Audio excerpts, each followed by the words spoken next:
எங்கள் டெல்லி பயணம் என்னது கட்சியுடைய கட்டமைப்பு, தேர்தலுடைய உத்தி, 40 தொகுதிகளையும் வெற்றி பெற வேண்டியதை பற்றி ஒரு ஆய்வு கூட்டம். இது ஏற்கனவே ஃபிக்ஸ் பண்ண கூட்டம். இதில் நம்ம தமிழ்நாட்டில் ஊடகங்களும் பத்திரிகைகளும் ரொம்ப தவறாக சித்தரித்து தவறான கருத்துக்கெலாம் இடம் கொடுக்கக்கூடாது. ஆத்தென்டிக்காக இருக்கிற செய்தியை நீங்கள் வெளியிடுங்க.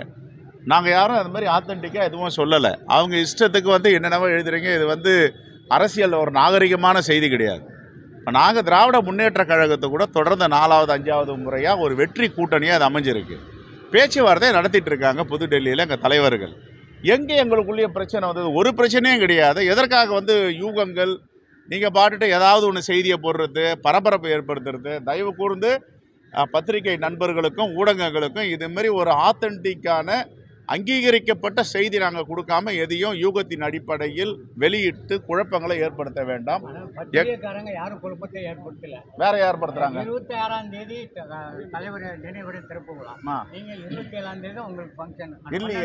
போனதுனால உங்களை தேடுனாங்க. அவ்வளவு ஒரு நாங்க மாண்புமிகு முதலமைச்சர்கிட்டையும் அமைச்சர்கள்கிட்டையும் தொலைபேசியில் அன்றைக்கி முன்னாலே சொல்லிவிட்டு இந்த 26ஆம் தேதி இந்த நிகழ்வு இருக்குது. 27ஆம் தேதி காலையில் பாம்பனில் ஆர்ப்பாட்டம் ராமேஸ்வரத்தில். அதையும் நாங்கள் முன்னாடி அறிவிச்சிருந்தோம். எங்கள் ப்ரோக்ராம் இப்படி தான் இருந்துச்சு. அது ஆனால் இவங்க இந்த ஆலோசனை கூட்டம் வச்சதுனால தவிர்க்க முடியாமல் போனோம். நான் ஏற்கனவே ப்ரெஸ் ரிலீஸ் பண்ணிட்டு போனேன். எங்களுடைய முன்னாள் தலைவர்கள் அண்ணன் ஈவிகேசா இளங்கோவன், அண்ணன் கிருஷ்ணசாமி, அண்ணன் திருநாவுக்கரசர், அண்ணன் தங்கபாலு எல்லாம் கலந்துக்குவாங்க. எங்கள் சட்டமன்ற உறுப்பினர்கள்லாம் நிகழ்ச்சியில் கலந்துருக்காங்க. ஆனால் தங்கபாலு கலந்துருக்கார், பீட்டர் அல்போன்ஸ் அண்ணன் கலந்துருக்காங்க, எல்லாம் கலந்துருக்காங்க. ஏன் நீங்கள் எங்கள் உறவுக்குள்ளேயே எதுவோ ஒரு பிரச்சனை வந்துருச்சு அப்படி இப்படின்லாம்? எங்கள் தலைவர் ராகுல் காந்தியும் மாண்புமிகு முதலமைச்சரும் ஒரு உடன்பிறவா சகோதரர்கள் மாதிரி ஒரு மீது நம்பிக்கை வைத்துட்டு இருக்காங்க. இந்த நம்பிக்கையை சீர்குலைக்க வேண்டாம். நல்ல மாதிரி போயிட்டு இருக்கு. ஒரு இழுபறியும் இல்லைங்க. எப்படி நின்றுட்டு போகுது? 2019ஆம் ஆண்டு என்னைக்கு கையெழுத்து போட்டோம் நாங்கள்? நீங்கள் சொல்லுங்கள். 2019ஆம் ஆண்டு பாராளுமன்ற தேர்தலில் எந்த தேதியில் ஒப்பந்தம் போட்டோம்? மார்ச் மாதம் தான் போட்டிருக்கோம். அவசரம் இல்லையே, இன்னும் நாட்கள் இருக்குது. நோட்டிஃபிகேஷன் வரல, இன்னும் தேர்தலுடைய ஆணையம் எதையும் தெளிவுபடுத்தலை. நாங்கள் சரியாக இருக்கிறோம், சரியாக போயிட்டுருக்கோம். இப்போ தெரியும், இப்போ 1 or 2 days எப்போ பேசுகிறோன்னு சொல்லுவோம்.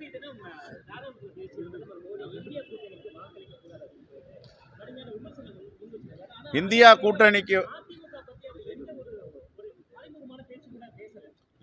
கூட்டணிக்கு வாக்களிக்க கூடாது என்பது இந்தியாவை மேன்மையடையக்கூடாது என்று தான் அர்த்தம். அதுக்கு உண்மைக்கு புறம்பாக பேசுபவர்கள் இப்போ ஏற்கனவே அம்ரூத் இந்தியான்னு ஒரு திட்டத்தில் நவம்பர் மாதமே அடிக்கல் நாட்டி திருவாரூர்லாம் வேலை நடந்துட்டு இருக்கு.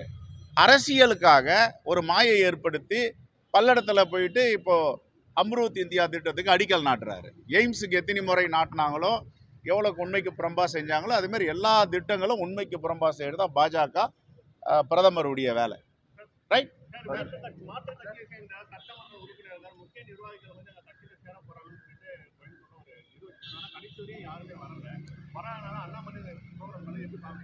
ஆளை பிடிச்சி பார்ப்பாங்க, எல்லா வலையும் விரிப்பாங்க. இடி அனுப்புவாங்க, அவங்க நண்பர்கள் ஐடி அனுப்புவாங்க, சிபிஐ அனுப்புவாங்க. நம்பிக்கையோடு இருப்பாங்க, வந்துடுவாங்கன்னு. அது ஆர்எஸ்எஸ் கட்சியை சார்ந்தவர்கள் தான், பயம் உள்ளவர்கள்.